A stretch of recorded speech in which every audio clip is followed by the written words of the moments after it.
High, একটা new video নিয়ে চলে আসলাম।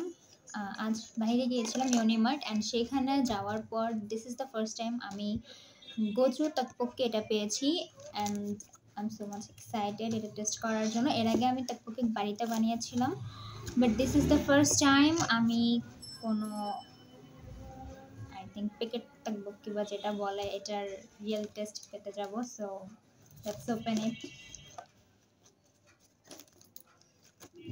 Wait.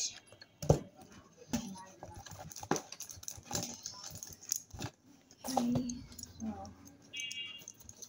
let's cut it.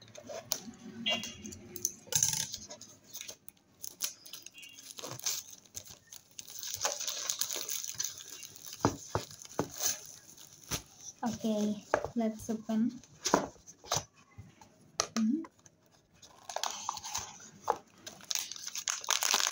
So এটা হচ্ছে রাইস কেক, তকপোকি বা রাইস কেক। এটা হচ্ছে রাইস, একটা ছোট কাটা চামচ, and this is masala. So let's open.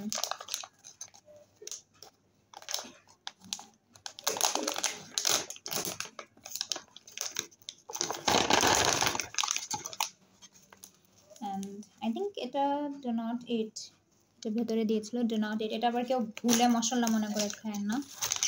ওকে, তো এখন কাজ হচ্ছে আমাদের গরম পানি করা। Let's go. গরম পানি হয়ে গেছে, এখন হচ্ছে এটা মিক্স করার পালা।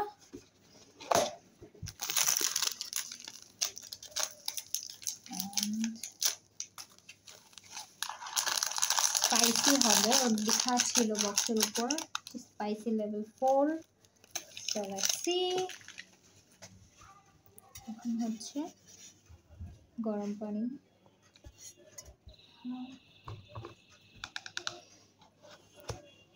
এটাকে কিছুক্ষণের জন্য রেখে দিব। অলমোস্ট 5 থেকে 6-7 মিনিটের মতো এটা আমি গরম পানিতে রেখেছি। Boil, it's not boil, like whatever, তোমরা বুঝে নিও। এখন let me show you guys ভেতরে। তো ভেতরে প্রচুর পানি, আমি কিছুটা পানি ফেলে দিব। I am back, let's try.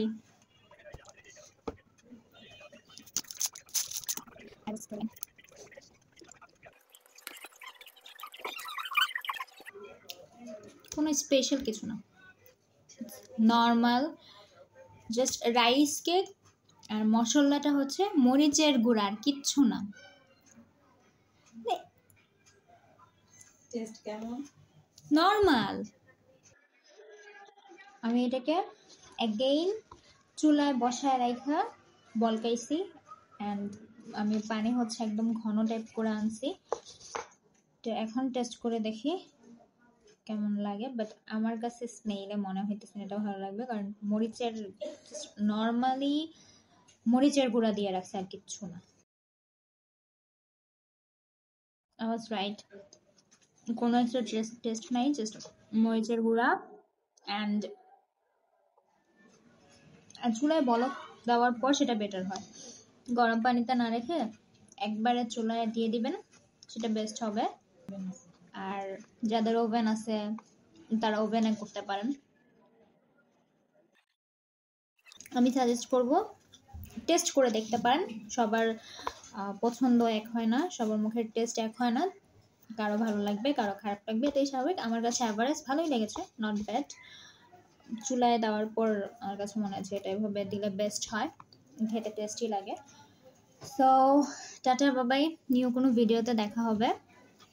C you.